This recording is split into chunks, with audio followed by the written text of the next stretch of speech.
Monsieur Jérémy Banza, bonjour, surtout bon retour. Hein.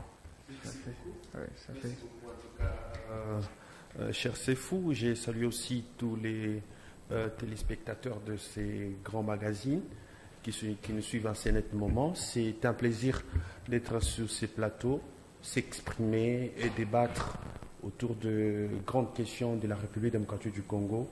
Et c'est un plaisir. Vous êtes communicateur du parti Nouvel Élan. Monsieur Jerry Kassinde, bonjour et bienvenue. Merci, bonjour. Vous êtes cadre du PPRD. Oui. Voilà. Alors, on va commencer avec vous, justement. On a convié toutes les voix possibles. Espérons que les animateurs de l'Union Sacra vont nous rejoindre, justement, pour équilibrer le débat. Les dialogues tels que demandés par M.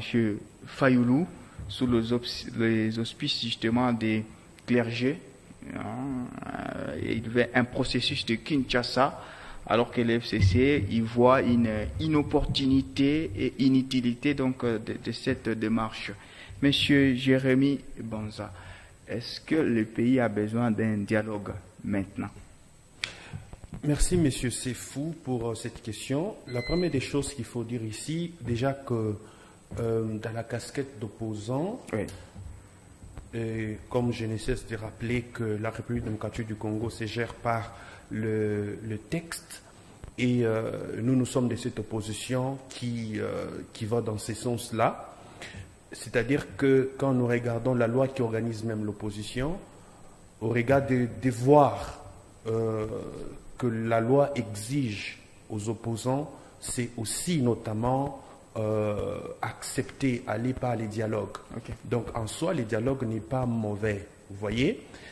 Mais permettez-moi de réfléchir maintenant à ce stade ici sur même la question que vous avez posée ici, que un des leaders politiques de FCC s'est posé, s'est interrogé l'opportunité de ces dialogues. Parce que déjà, ce ne sera pas les premiers dialogues ici dans notre pays. Oui. Il y a plusieurs dialogues auxquels le peuple congolais ont participé, se sont mis ensemble pour réfléchir, notamment sur les questions d'intérêt national. Mais généralement, permettez que je peux permettre cette redondance, c'est que quand on parle de dialogue, c'est lorsque la paix est mise à mal, lorsqu'il y a un problème de cohésion nationale, lorsqu'il y a un problème de sécurité. Et généralement, quand on va dans ce sens-là de chercher notamment à dialoguer, c'est un dialogue qui réunit des acteurs politiques et à l'issue duquel il y a un compromis politique, un accord, et qui doit être appliqué notamment par ceux qui sont en train de diriger. Mais généralement, c'est que selon qu'on se renseigne même de l'histoire, on se rend compte que après un dialogue organisé par le peuple congolais, c'est que ça couche toujours d'une souris. Ça n'a pas de solution. C'est qu'on remarque que, premièrement, la paix qu'on cherche, la sécurité, la cohésion nationale, c'est juste les émotions des gens et après, il n'y a pas de solution. Ça, c'est le premier élément. Le deuxième élément, lorsque je regarde le contour même de ces dialogues, on dit que, je dis bien, je suis un libre penseur ici. On cherche à ce que ça soit sous les auspices des clergés catholiques et FCC. S'il vous plaît, nous sommes un État laïque. Il n'y a pas que seulement... Qu'est-ce que je veux dire? Le SCC oui. Et l'Église catholique. Il y a l'Église kimbanguiste, il y a les musulmans, pour ne citer que cela. On a 6 confessions religieuses. Hein. Effectivement, merci pour l'ajout. Et vous allez vous rendre compte que au moment où il fallait mettre en place la CENI, vous avez vu comment l'Église catholique et SCC... Oui. Qui n'étaient pas d'accord. C'était une catégorie je sais pas, on peut appeler des religions qui se sont mises d'accord pour nommer les animateurs de la CENI. Et aujourd'hui, si il faut un dialogue en citant une portion de religion, pas d'autres, c'est déjà de l'exclusion. Et ce dialogue ne sera pas inclusif. Voilà les problèmes où, par contre, la manière dont il faut réfléchir. Oui. Ici, c'est Parce que la cohésion nationale, depuis 1996 jusqu'à aujourd'hui, c'est cette cohésion nationale qui est mise à mal est d'ordre politique. Et généralement, c'est par rapport à la contestation des animateurs et des institutions. Et cela, c'est après un processus électoral. Regardez 2006, 2011, 2018 et 2023. 2023. Vous allez vous rendre compte que les acteurs politiques ne sont jamais d'accord des animateurs de la CENI et aussi de la Cour constitutionnelle. C'est là le vrai débat aujourd'hui des dialogues politiques. Parce que, qu'on regarde les FCC qui va effectivement revenir sur leur élucubration, de dire qu'écoutez, le monsieur avec qui on va dialoguer, il n'a jamais respecté, Oui. Hormis cela, quand on va prendre aussi l'ensemble, qui est aussi un parti de l'opposition, il va aussi opiner dans le même sens. Le monsieur n'a jamais respecté, il n'a jamais respecté. Donc il y a plusieurs choses. Mais par contre, c'est aller dans le sens de réforme de la CENI, de la Cour constitutionnelle. C'est ça le vrai débat. Merci. Le dialogue pour permettre à ce que effectivement, que nous puissions avoir aujourd'hui des animateurs qui permettent à ce que lorsqu'il y a un processus électoral, que nous ne puissions pas nous entre-déchirer pour qu'il y ait des personnes d'un côté de l'autre et d'autres de l'autre côté et qui ne nous permettent pas d'avancer et qui mettent à mal la cohésion nationale. Monsieur Géry, pourquoi, déjà, est-ce que vous partagez les mêmes avis que votre famille politique, le FCC? Bien sûr, nous avons que partager le même avis que notre famille politique. Et pourquoi? Et pour des raisons qui sont claires et nettes. Vous savez, généralement, nous essayons toujours de prévenir. Nous avons prévenu le FCC, le PPRD, à parler de tous les problèmes que nous sommes en train de vivre déjà bien avant. Dialoguer, oui. Dialoguer, pourquoi? Dialoguer. En fait, c'est inopportun, comme le secrétaire permanent, le docteur Emmanuel Ramazani Chadar, il a très bien signifié. C'est vraiment, il y a une opportunité d'avoir un dialogue en ce moment. Dialoguer avec qui? Pourquoi? Qui est l'initiateur de ce dialogue? Martin Fayulu, qui demande. Il demande un dialogue pour quelle raison? Vous savez déjà, j'ai beaucoup de respect pour Monsieur Martin Fayulu, qui est un poids politique dans ce pays, à ne pas négliger. Mais nous devons aussi nous mettre dans un contexte. Nous, FCC, nous, PPRD, nous vous avions dit attention. Nous, PPRD, nous, FCC, nous avions dit n'allez pas dans ces élections, dans ce contexte, dans cette situation. On a beau déplorer, il n'y a point d'élection parfaite, mais les élections qui ont été organisées avec, pendant notre régime, avec la CENI pendant notre régime, elles respectaient la Constitution. Vous êtes allés dans des élections sans qu'il y ait des membres de l'opposition. Aucun procès verbal de l'opposition n'a été signé dans la Constitution de ces membres-là. Et aujourd'hui, nous voyons cette crise de légitimité. Ah, il y a encore crise de légitimité aujourd'hui. Pourquoi est-ce qu'on doit avoir un dialogue alors? S'il n'y a pas crise de légitimité, pourquoi est-ce qu'on doit avoir un dialogue? Mais Fayulu parlait de la crise sécuritaire, ça pourrait permettre à ce Non, non. Oui. Monsieur Fayulu a parlé que les fils, nous devons nous mettre ensemble. Il a évoqué plusieurs raisons. Parmi les raisons qu'il a évoquées, il a évoqué aussi par rapport à la légitimité. Il faut suivre ses déclarations quand il parle. Mais ce qui nous ramène un peu ici, c'est pourquoi c'est une opportunité, pourquoi le dialogue à cet instant-ci. J'aimerais rappeler aussi à nos chers téléspectateurs qui nous suivent, parce que la position du FCC, la position du PPRD, est de dire que nous observons et que nous laissons le peuple souverain de se prendre en charge. Nous dirons toujours en tant qu'opposition, nous dirons là où ça ne va pas, nous vous dirons là où ça va, mais nous laissons toujours au souverain primaire, au peuple de se prendre en charge. Monsieur Martin Fayulu cherche un dialogue. Reconnaît-il le président Félix-Antoine Tshisekedi comme président? Point d'interrogation. Reconnaît-il que ces élections ont été des bonnes élections? Point d'interrogation. Je pense que M. Martin Fayulu doit éviter de nous faire ce qu'il nous a fait pendant la période électorale. Pendant la période électorale, je tiens à rappeler ici que M. Martin Fayulu avait dit, il nous avait rejoint à la position du FCC et du PPRD à l'époque, il avait signifié que ces élections sont en train de nous conduire vers un mur par rapport à toutes les raisons qu'il avait évoquées, que nous avions évoquées bien avant lui. Et puis après, directement, il a même demandé à ses candidats députés de ne pas aller déposer leur candidature. Et puis après, il y a eu un volte-face. Nous nous posons des questions. Nous nous demandons qui est derrière Martin Fayulu? Qui est avantageux par rapport à ce qu'il est en train de demander? Un dialogue, oui, mais il y a des circonscriptions par rapport à ce dialogue, il y a des choses par rapport à un dialogue, mais nous du FCC, nous du PPRD, nous observons. C'est inopportun. Vous êtes toujours nos partenaires. Monsieur Jérémy Banza, est-ce qu'il sera question de remettre la légitimité dans un quelconque dialogue? Et est-ce que vous êtes certain que Félix Tshisekedi va répondre à cette main tendue-là, puisqu'il n'a presque pas besoin, il n'a pas vraiment besoin de ce qui est dialogue, lui? Déjà que quand on regarde celui qui est mis à beaucoup plus en perspective, jusqu'à ce que le secrétaire adjoint des Nations Unies, M. Jean Delacroix, puisse même aller chercher à rencontrer les opposants pour réfléchir.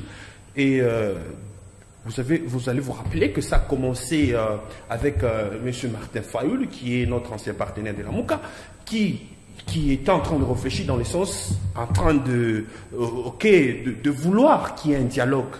Et quand vous regardez les déclarations qu'il a faites devant M. Delacroix, c'était des dialogues, réunir les Congolais et Congolaises autour d'une table. Pourquoi? Parce qu'il y a la balkanisation. C'est le terme qu'il a utilisé. Et chercher à recouvrer l'intégrité territoriale. Et déjà, ça, c'est une accusation. C'est une accusation dont, si effectivement le président de la République, M. Félix Tshisekedi, accepte ces dialogues, déjà, il doit tirer les conséquences. Comment? Il a prêté serment. Il a prêté serment de maintenir l'intégrité territoriale. De ne pas accepter qu'il y ait une quelconque forme de balkanisation de la République démocratique du Congo. Et donc, le fait pour lui, déjà de répondre à ces dialogues, qui, dans un autre sens, c'est tellement important pour lui, parce que la politique, c'est pas ce que nous parlons pendant la journée, c'est ce qui se passe la nuit. Comme mon compatriote qui est en train de réfléchir librement, on ne sait pas qui est derrière Martin Fayoulou, parce qu'à un certain moment, son inconstance nous étonne, son inconstance nous met un peu, dans la petite. Il est décrit comme un politicien honnête, hein, Fayoulou. Pardon? Il est décrit comme un politicien honnête. Alors, je ne sais pas qu'il est décrit ainsi, mais sinon, nous sommes sur les évidences. Okay. Les évidences parlent mieux que ce que nous ne voyons pas ou ce que nous entendons. Et donc, déjà que quand on réfléchit sur ça, on s'est dit qu'effectivement, pour répondre à votre question, c'est que M. Félix Tshisekedi a besoin. Et d'ailleurs, comme je ne cesse de rappeler que la République démocratique du Congo n'est pas une jungle, c'est qu'il y a la loi qui prévoit même que les autorités de la République démocratique du Congo peuvent initier un dialogue, appeler les opposants et au fait que les opposants puissent au moins donner Félix Tshisekedi a été élu de manière légitime, reconnu par la Cour constitutionnelle. La légitimité il y a un gouvernement bien installé. La légitimité ne concerne pas que la présidence de la République. Parce que quand on parle de légitimité, serait demandeur d'un dialogue. Quand on parle de légitimité, ça ne concerne pas que le président de la République. Nous avions vu ce qui s'est passé avec les recours par rapport aux élections nationales. Nous avions vu que il y avait des personnes privées qui avaient des matériels et des kits de la CENI. C'est de cela dont on parle. Quand on parle de légitimité, nous sommes en train de parler de ce processus qui a abouti à ce nouveau régime, à ce gouvernement, à toutes ces institutions, qui a été biaisé par ces faits. Les élections se sont faites pendant combien de jours? Que dit la Constitution pendant... Ça, c'était un aspect technique qu'il fallait... Non, un aspect technique qui viole la Constitution. D'accord, je reviens à vous, oui. En quoi il serait demandeur d'un quelconque dialogue alors qu'il est bien installé? Déjà que ça fait pratiquement plus de 10 ans qu'une portion du territoire de la République démocratique du Congo n'est pas sous contrôle. Tout à fait. Au fait, des autorités de notre pays. Ça fait un bout de temps que le nombre de morts qu'il y avait à l'Est, qui hier était de 5 000, est passé aujourd'hui à 10 000. Hier, il n'y avait pas assez de déplacés internes. Aujourd'hui, nous sommes à 7 millions. Hier, il n'y avait pas cette crise économique que nous sommes en train de vivre dans notre pays. Aujourd'hui, personne n'arrive à louer les 2 bouts du mois. Les Congolais moyens, c'est la misère. Aujourd'hui, quand vous regardez, sur toutes les lignes, la situation est tellement catastrophique. Et ça, ça ne peut que l'amener à dialoguer. Et dialoguer dans le sens de demander à ses compatriotes congolais qui sont dans un autre sens. Parce qu'il faut rappeler ici que l'opposition reconnaît que la majorité gouverne, mais l'opposition a eux de critiquer et de proposer. Merci. Et combien de fois on nous écoute, qu'on nous entend. Et ça, c'est très important pour lui de se mettre autour d'une table pour écouter l'opposition dans une certaine mesure, bien entendu, si jamais tout ce qui est comme préalable venait d'être élevé. Monsieur Géry, voilà, est-ce que pensez-vous que la politique de la chaise vide va finir par payer la politique dont vous utilisez aujourd'hui, puisque là, il a parlé de la balkanisation, de l'intégrité territoriale. Est-ce que ces questions essentielles pour une nation ne vous intéressent-elles pas pour que vous puissiez aussi dialoguer? Vous savez, et je m'adresse à nos téléspectateurs qui nous suivent, essayons un peu de nous recadrer. Oui. Essayons vraiment de nous recadrer. La République démocratique du Congo ne sera jamais balkanisée. La République démocratique du Congo ne sera jamais balkanisée. Si ce pays était destiné à la balkanisation, cela aurait pu être fait avant. Elle ne sera jamais balkanisée. Elle est une et indivisible. C'est notre chère nation. J'aimerais un peu que nous puissions nous recadrer. Quand on parle de dialogue, on doit discuter, on doit dialoguer, mais on dialogue avec qui? Vous savez, dans le communiqué, dans le mémorandum du FCC, signé par le SP Emmanuel Ramazani Shadari, il a bien signifié. Est-ce que le président de la République aujourd'hui est-il lui-même disposé à un dialogue? Point d'interrogation. Nous avions vu la dernière sortie, je ne sais pas si c'est la dernière ou l'avant-dernière sortie médiatique du président de la République. Le président de la République a indexé de grands poids politiques de l'opposition, dont le sénateur à vie Joseph Kabila Kabange, de la manière dont il a indexé. Est-ce que vous pensez que dans ce contexte-là, nous pouvons avoir un dialogue? Point d'interrogation. Autre point. Aujourd'hui, les faits que nous sommes en train de vivre, ce sont des faits que nous avons dénoncés, que l'opposition a dénoncés. À notre époque, quand nous dirigeons le pays, on ne peut pas gouverner un pays, on ne peut pas gouverner la République démocratique du Congo en ayant une seule voix, en n'entendant qu'une seule voix. Nous entendons l'opposition. Combien de dialogues nous n'avons pas fait? Nous avons toujours respecté nos termes, nous avons toujours respecté nos accords. Je me rappelle qu'il y a eu la majorité présidentielle, il y avait eu des mots, il y avait Palou, nous avons toujours respecté. Mais qu'est-ce que nous remarquons en face? Même si, imaginons, parce que le communiqué est très clair, imaginons même que nous voulons dialoguer, vous voyez la mauvaise foi. C'est pourquoi quand vous parlez de politique de chaise vide, j'ai dit non. Aujourd'hui même, il y a même des cas personnels, il y a même des cas personnels que nous vivons où nous disons, on aurait dû se taire au lieu de dialoguer. On aurait dû se taire au lieu de parler. Moi, je pense que pour le moment, ils sont au pouvoir, ils dirigent, ils gouvernent. Nous les observons. Nous attendons 2028, mais entre-temps, nous démontrons à la population, voilà ce qu'ils font. Voilà ce qu'ils font à la population de se prendre en charge. Si la population veut se prendre en charge, qu'elle se prenne en charge. Si elle ne veut pas se prendre en charge par rapport à ce qu'ils sont en train de vivre, ça c'est la population. Il ne faudrait pas que nous qu'on puisse commencer à venir dire non, incitation, non, non. Oui. Et la Constitution, à l'article 61, alinéa 1er, énumère aussi certains faits. Donc nous observons et nous voyons. Il faudrait qu'il y ait ce qu'on appelle un peu une certaine prise de conscience. La République démocratique du Congo, c'est notre nation à tous. Et il est très important qu'on puisse avoir le respect de la Constitution. Dans le communiqué, le mémorandum du FCC, on a parlé aussi des violations de la Constitution. On a parlé des violations des droits humains. Les cas sont légion, qu'on ne peut plus citer. Est-ce que c'est dans ce contexte-là qu'on peut avoir un dialogue? D'accord. Et je vais chuter en disant ceci. Oui. L'un des plus grands problèmes aussi venant de ce dialogue, c'est l'initiateur lui-même. L'initiateur lui-même est un sujet à volte-face. Non, il est de l'opposition, Martin Fayulu. Tout comme M. Constant, le ministre de la Justice. Oui, d'ailleurs, pour une fois, on a quand même... Monsieur Jérémy Banza, alors, souvent, les dialogues dans la tête des Congolais lambda. Quand on vous suit, les politiques, on sait que dès qu'il y a dialogue, à la fin, ça sera partage des gâteaux. Est-ce que c'est aussi un scénario qu'on peut envisager dans le fameux dialogue demandé par Martin Fayulu? C'est au finish, un gouvernement d'ouverture où tout le monde va venir prendre quelque chose, on va oublier peut-être les causes qui nous ont poussés à dialoguer. C'est même ça la crainte aujourd'hui que beaucoup de mes compatriotes sont en train de mettre par rapport à ces fameux dialogues dont on fait... Juste une question, vous êtes partant? Je vous ai dit que j'étais en train de m'expliquer que pour dialoguer en soi, il n'y a pas de problème. Oui. C'est une obligation légale de dialoguer en tant que politique pour trouver des solutions pour le peuple congolais. Il n'y a pas de problème. Mais nous réfléchissons sur les contenus de ces dialogues.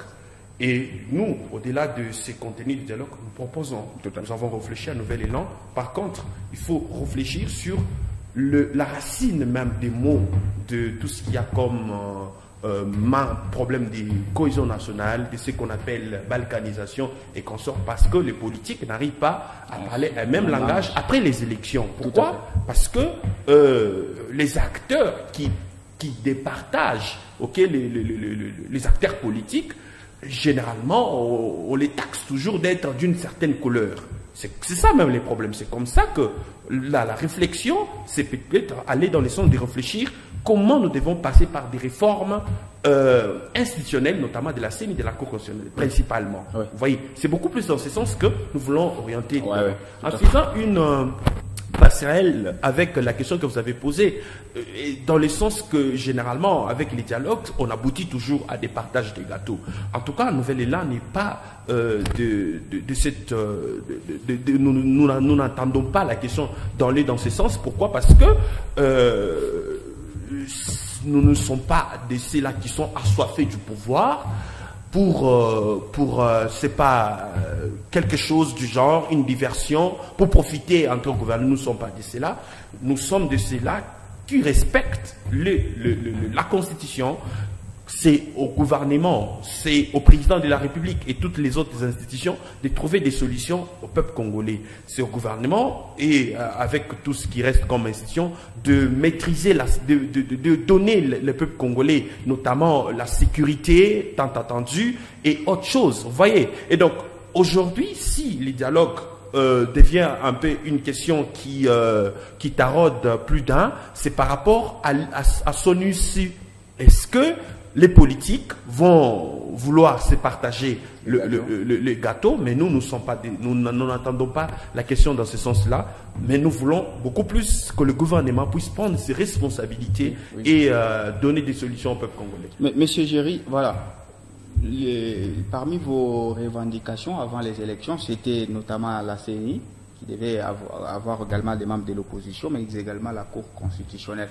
Est-ce que des réformes dans ces deux secteurs, Cour constitutionnelle, CENI, vont-elles vous intéresser? Parce qu'en attendant 2028, est-ce que vous pouvez participer dans des assises où on vous convie pour réformer la CENI et la Cour constitutionnelle aujourd'hui? À ce stade-ci, je répondrai conformément à ce que nous avons dit dans notre mémorandum, non. À ce stade-ci, je dirais non, parce que tous les signaux sont au rouge par rapport... Vous n'avez pas confiance. Le problème, c'est... Il ne s'agit pas d'avoir confiance. Oui. Tantôt, mon co-débatteur, M. Jérémy, était en train de parler ici des faits. Il ne s'agit pas de suppositions pour supposer. Il y a certains faits, certains signaux qui montrent qu'on ne peut pas dialoguer dans ce contexte. Et d'où nous... le FCC, le PPRD, nous disons qu'il y a inopportunité. Qu'est-ce qu'il faut pour qu'il y ait opportunité? Vous allez répondre. S'il vous plaît, je vais aller. Oui. Qu'est-ce qu'il faut? Je dirais d'abord que nous sommes en train de prendre le problème toujours à l'envers, je crois. Parce que quel est le plus grand problème de la République démocratique du Congo? Est-ce que la solution vient des dialogues? Quel est vraiment l'ancrage, le plus grand problème de la République démocratique du Congo? Le sénateur a vu Joseph Kabila Kabange, quand il a quitté le pouvoir, parmi les regrets qu'il a dit, parce qu'aucune œuvre n'est parfaite, bien qu'aujourd'hui nous avons remarqué que tous ceux qui critiquaient ne peuvent même pas faire la moitié de ce qu'il a fait, il avait dit, l'un de ses plus grands regrets, c'est de n'avoir pas pu changer l'homme congolais. Et c'est là où nous basons notre combat. C'est là où le FCC, le PPRD vous disent, nous sommes ceux qui peuvent encore mieux faire par rapport à là où nous vous avons laissé. Oui. Pourquoi? C'est par rapport à l'homme congolais. Nous sommes là pour aujourd'hui aussi dire, par rapport au rôle de l'opposition, nous disons, regardez ce qu'ils sont en train de faire, regardez ce qu'ils sont en train de faire, mais changez la mentalité de la population congolaise. Parce que le grand problème, c'est quoi? Tant que la population congolaise ne sera pas une population qui demande de révérence à ses dirigeants, qui ne sera pas une population exigeante envers les dirigeants, cela ne va pas marcher. Et c'est là le plus grand combat. C'est là où nous avons le problème. On peut aller aujourd'hui au dialogue. Les gens qui seront là, seront-ils là pour l'intérêt de la population ou bien pour leur intérêt propre? On peut aller aujourd'hui au dialogue et aux réformes et puis on viole. Pourquoi est-ce qu'on ne parle pas des violations qui se sont passées? Quand il y a eu ces violations, est-ce qu'il y a eu, des sanctions par rapport à ces violations? Question marque. Donc, c'est dans ce cadre-là, c'est dans ce contexte-là que nous disons réforme, toutes les conséquences. Ce sont pour nous des formes juste inopportunes ou bien de souhait d'aller dans le pouvoir, et ce n'est pas le moment qu'ils puissent gouverner. Nous attendons légalement 2028. Voilà. Merci. Il y a un dernier mot avant de passer à l'autre. Bon, le dernier mot, c'est que par rapport à cette question je comprends mon compatriote Jerry, qui a effectivement, qui est beaucoup plus véritable et kabbyliste. Il y a certains experts qui pensent que essayer de réfléchir, ne peut pas être en libre penseur pour voir l'opportunité. Je suis en libre penseur. De réforme. Monsieur Jérémy. Donc, Monsieur Jérémy. D'élever, notamment. Monsieur Jérémy, je suis, Monsieur Jérémy, au-delà de la mêlée politique. Monsieur Jérémy, je suis en libre penseur. Mais le problème que vous ne comprenez pas, et ça, je l'ai eu même en expérience personnelle. Quand vous voulez dialoguer avec quelqu'un qui est animé de mauvaise foi, il vous cherchera juste un petit problème qu'il va exposer. Ceux qui sont en face de nous, si vous êtes vraiment de l'opposition, vous reconnaîtrez que ceux qui sont en face de nous sont de mauvaise foi. Et de fois, quand on est de mauvaise foi, mieux vaut vous taire, observer et jouer votre rôle d'opposition au lieu d'entrer dans des rouages. Vous vous rappellerez qu'il n'y a même pas 2 ans, ceux qui nous dirigent aujourd'hui ont dit, le bilan que nous avons, nous allons le partager avec les FCC. Vous avez déjà vu quelqu'un qui est fier de son bilan dire que non, même si on a notre bilan, on va le partager. C'est un piège qu'on est en train de vous tendre. La personne qui initie cela est une personne qui fait volte-face. On doit dialoguer, oui. Mais avant de dialoguer, il faut voir dans quel contexte dialoguer. Est-ce que la personne avec laquelle je veux parler est-elle disposée? Sinon, vous allez aller là-bas, vous risquez de faire des choses que vous allez regretter demain. Voilà.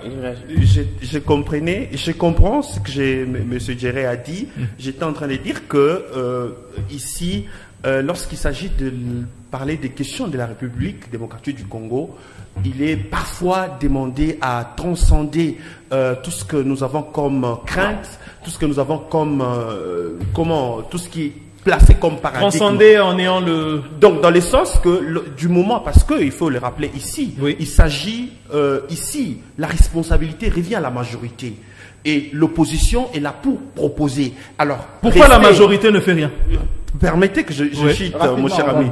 Dans le sens que vous, de votre côté, lorsqu'il s'agit, oui, vous de votre côté, permettez que je dise ça, je finis mon idée pour ne pas être incongru, dans le sens que quand je dis vous, c'est-à-dire que le fait de ne même pas oser réfléchir, proposer ce qu'il faut faire, parce qu'il suffit pas seulement de refuser, mais aussi proposer. Nous l'avons fait. Dans le sens que, parce que ici, la grande question, c'est que c'est la République démocratique du Congo. Votre problème, c'est que vous n'aimez pas la constance.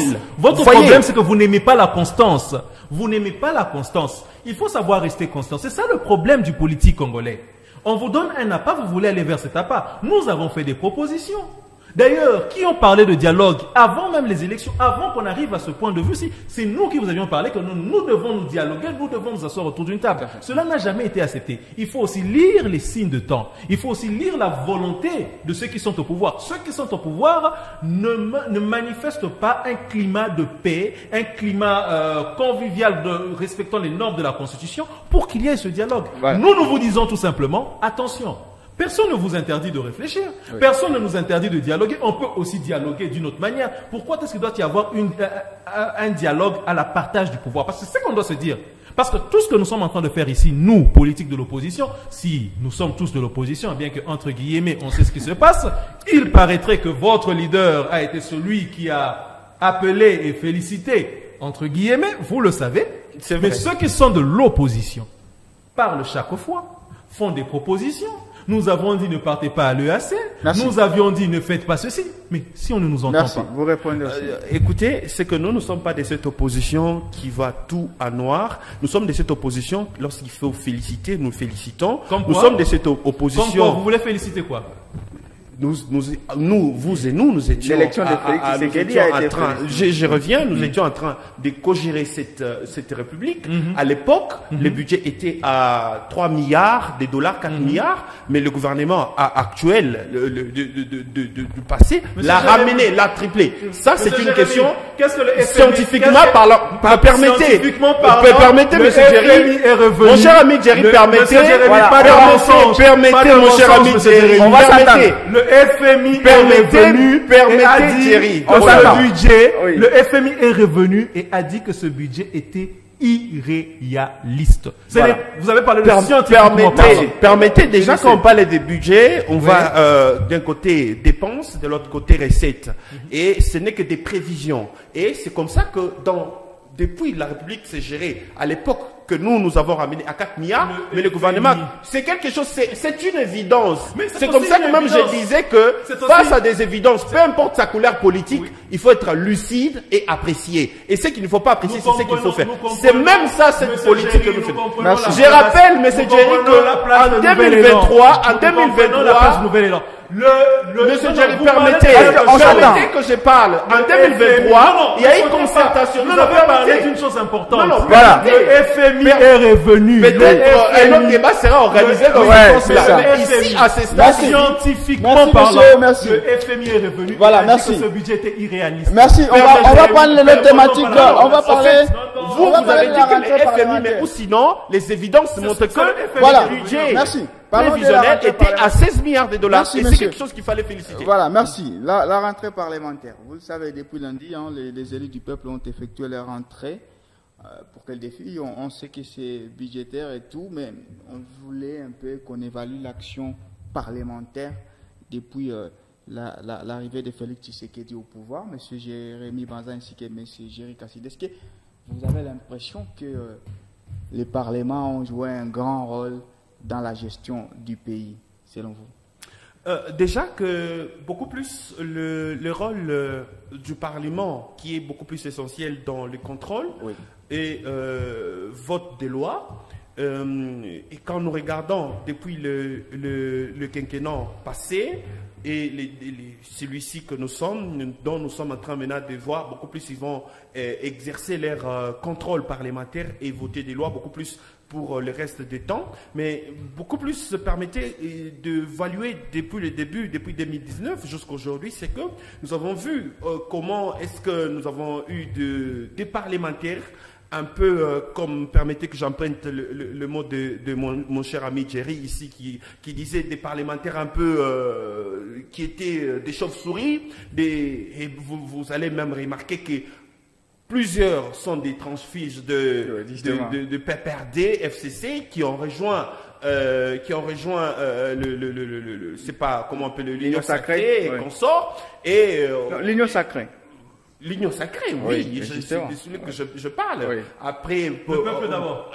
Et c'est comme ça que vous avez vu que maintenant, dans ce sens-là, c'était beaucoup plus maintenant une majorité acquise à la cause du président de la République. Et lorsque vous regardez par rapport au contrôle parlementaire, le contrôle parlementaire ici ne se limite pas seulement aux membres du gouvernement, mais aussi aux entreprises publiques et consorts. Et lorsque vous évaluez, vous regardez objectivement, vous allez voir que ce soit les entreprises publiques, que ce soit le service, les services publics, vous allez voir que ça n'a pas beaucoup plus apporté ce qu'il fallait. C'est comme qui dirait, il y avait du laisser aller, du laisser faire.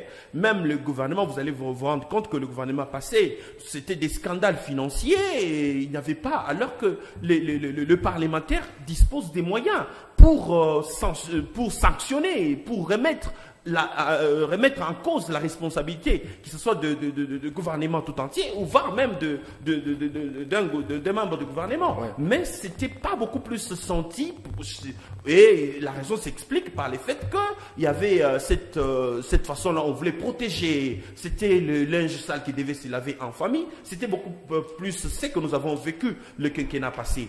Et ce quinquennat ici que nous avons entamé, tout le début du mois de cette année 2024. C'était passé comme ça parce qu'on voulait mettre les bureaux définitifs avec tout ce qu'il y avait comme tractation au niveau de l'Union sacrée qui devait être ceci, qui devait jouer les rôles.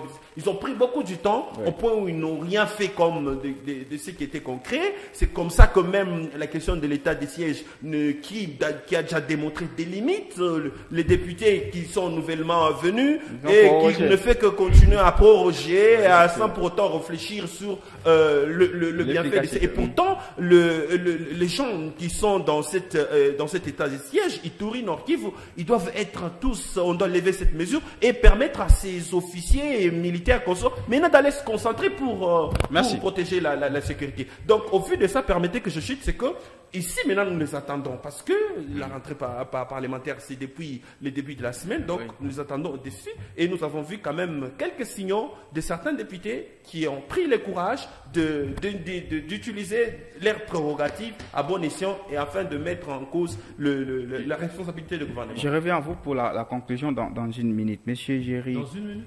Non, la conclusion. On va conclure dans une minute. Vous, comment vous jugez l'action parlementaire depuis que vous avez laissé les pouvoirs, puisque vous l'avez laissé avant, mais vous étiez toujours en train de gérer? Chers téléspectateurs et chères téléspectatrices, en fait, tout ceci illustre et démontre que le PPRD et le FCC sont la meilleure option pour la direction de ce pays. Vous savez, la constance est quelque chose de très important. Je crois que d'ici là, peut-être, ce n'est pas un fait comme M. Jérémy veut bien se baser sur des faits, mais à la manière dont mon confrère et co-débatteur estimé ici est en train de vouloir défendre un tout petit peu le gouvernement ou le pouvoir en place, ne serait pas étonné que demain après-demain, Nouvel Élan se retrouve au pouvoir avec ce régime. Ce que j'essaie de dire, c'est quoi, chers téléspectateurs? Soyons constants. Les parlementaires, je veux vous lire un peu une citation. Aujourd'hui, vous savez tous les problèmes que nous avons ici en République démocratique du Congo, mais regardez la priorité des parlementaires. Permettez, je suis en train de lire, je cite, « Permettez-moi de plaider pour notre propre cause. Il n'est pas normal qu'à ce jour, le Parlement de la République démocratique du Congo ne dispose toujours pas de son propre siège. Le palais du peuple que nous utilisons actuellement est utilisé à titre provisoire depuis plus de 30 ans. » C'est une des priorités. Le président du Sénat. C'est une des priorités des parlementaires. Je laisse le soin à la population de voir est-ce que ces parlementaires ont le souci de la population, ont le souci de ce qui ne va pas. Je vais donner des exemples très simples, même sur un point de vue professionnel. Aujourd'hui, est-ce qu'il faut être élu du peuple? Il faut beaucoup de moyens pour dire que on doit émettre une loi interdisant, par exemple, des offres d'emploi avec des expériences professionnelles.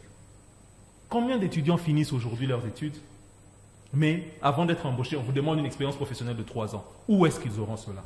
Aujourd'hui, avec la RSP qui se bat tant bien que mal, est-il normal que nos frères congolais vivent et subissent ce qu'ils sont en train de subir maintenant? Avec la politique des sociétés miroirs, des sociétés écrans, qui ne profitent pas à la classe moyenne. Est-ce qu'on ne peut pas émettre des lois par rapport à cela? Ceux qui nous suivent de la RSP, ceux qui nous suivent au pouvoir, les députés qui nous suivent, ça vous coûte quoi d'émettre une loi, par exemple, par rapport à l'emploi, tout simplement, pour dire aujourd'hui, point question aux entreprises, par rapport à une certaine catégorie de classe, première classe, deuxième classe, troisième classe de travail, pas question de demander les expériences professionnelles. Le peuple souffre. Le peuple souffre. Le peuple, ceux qui disent, ceux qui se plaisent à dire que les choses vont bien, qu'il y a des choses qui vont, en tout cas, nous ne savons pas. Peut-être que pour eux, pour leur famille, mais la majorité de la population. Je pense en tout cas que, c'est mon avis personnel, cela n'engage que moi, que si on continue dans ce contexte et avec cet élan, pour ne pas dire le nouvel élan, ou l'ancien élan, les choses ne vont pas aller. Voilà, merci. On va finir par là, mais conclusion, 1 minute 30, j'ajoute les 30 secondes. Monsieur Jérémy Banza, quel regard vous avez, vous, des fameuses vacances parlementaires? Est-ce que vous pensez qu'elles sont si efficaces que ça? Vous allez conclure direct. Effectivement, permettez que je dise justement que lorsque les choses sont claires, c'est des évidences, on ne discute pas. On ne fait que dire ce que les évidences sont. C'est ça la lucidité politique. Je reviens sur la question que vous avez posée. Déjà, au regard de l'article de règlement intérieur de l'Assemblée nationale, que ce soit même du Sénat, prend en charge les députés, même les sénateurs, pendant les vacances parlementaires, de descendre dans leur circonscription pour prendre des problèmes, des desiderata des peuples congolais et les amener et faire des propositions. C'est ce que la loi exige. Vous voyez? Alors, nous allons beaucoup plus lasériser, regarder ce que chaque parlementaire a dû faire au moins pendant le temps de vacances parlementaires. J'ai vu quelques-uns, comme je dis, c'est la lucidité politique. Lorsque les choses sont évidentes, on les cite comme elles sont. Il y a certains qui sont descendus dans leur circonscription politique. Qu'est-ce que je veux dire? Dans la circonscription électorale, oui. Pour prendre notamment des situations politiques, sociales, économiques et consorts, et enfin de le couler en forme d'une loi et faire des propositions. Et j'ai vu certains dont j'étais les noms. Donc, en tout cas, ces vacances parlementaires, j'ai vu de cela et je vois au moins dans les chiffres de certains députés élus, il y a cette bonne volonté de vouloir faire les choses. Mais beaucoup plus, la grande question maintenant revient à eux de ne pas se comporter comme la législature passée, de vouloir laver les linges sales en famille. Monsieur Géry, votre regard par rapport aux vacances parlementaires, vous pensez qu'elles sont efficaces? Mon regard est celui-ci. Je viens de donner des exemples tout simples. Je ne suis pas un député national, je ne suis pas un parlementaire, oui. Mais je pense que si aujourd'hui nous avons la chance de nous retrouver aujourd'hui dans des élections, il y a des choses qui ne demandent pas midi à 14 heures. Voter une loi par rapport au refus des entreprises ou bien à poursuivre des entreprises qui demanderaient des expériences professionnelles aux étudiants, ça ne demande pas matin, midi, 14 heures. Comme le disait si on laisse la nouvelle gente gérer les entreprises. Il ne s'agit pas de nouvelles.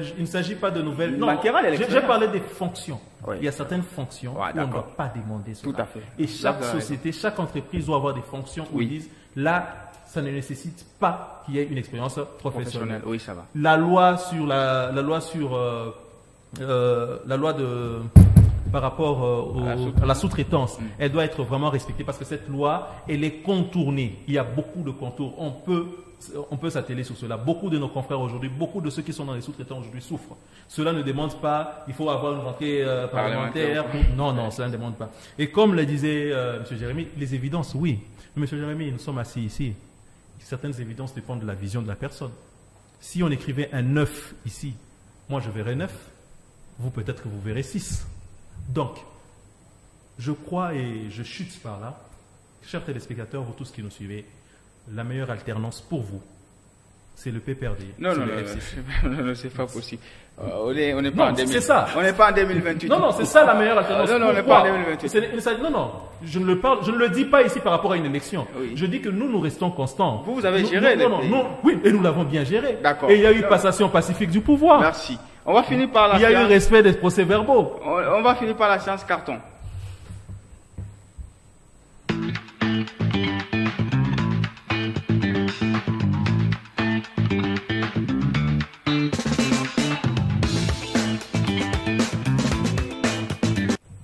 Allez, M. Jérémy Banza ainsi que M. Géry Cassinet, Nouvelle Élan ainsi que PPRD. M. Jérémy Banza, quel est votre carton et vous l'adressez à qui? Je prends l'avertissement. Les jaunes, hein? Les jaunes. Oui. Ces cartons jaunes, je l'adresse à l'institution présidente de la République qui, le 20 décembre, janvier, il a prêté serment et dont je vais rappeler les termes du serment du président de la République. Il a dit, je vais rappeler juste quelques phrases, d'observer et de défendre la Constitution et les lois de la République, de maintenir son indépendance et l'intégrité de son territoire, de sauvegarder l'unité nationale, de me laisser guider que par l'intérêt général et le respect des droits de la personne humaine. Ça, c'est les termes, les quelques termes que je prends de son serment que le président de la République a prêté. Et nous, le peuple congolais, nous voulons qu'ils puissent respecter. Et aux députés, à nos parlementaires, à nos élus, l'article 138 de la Constitution leur donne toutes les possibilités, tous les moyens, toutes les prérogatives à eux d'exercer pleinement les contrôles parlementaires. C'est à ce que nous attendons et c'est grâce à ça que nous sentirons un impact dans la société. Monsieur Jerry Kassinde, votre carton, vous l'adressez à qui? Excusez-moi, je sais qu'il y a le carton jaune. Les jaunes, c'est l'avertissement. Le Les rouge. rouges, c'est une sanction négative. Et puis Les verts, c'est l'encouragement. Ok. Je vais prendre 2 cartons. Non, non, c'est un carton. Un seul carton. Oui, c'est les règles ici. J'étais en train d'hésiter entre donner le carton jaune au Sénat par rapport à la priorité qu'ils ont pour oui, légiférer d'accord. la loi, ou le carton vert au FCC, au PPRD, le seul parti qui est resté constant. Et d'ailleurs la population. Merci à vous. Merci. Merci. Dans 5 minutes, ma montre faisant fort, vous allez suivre la grande édition du journal. Restez curieux suivant le programme et au revoir.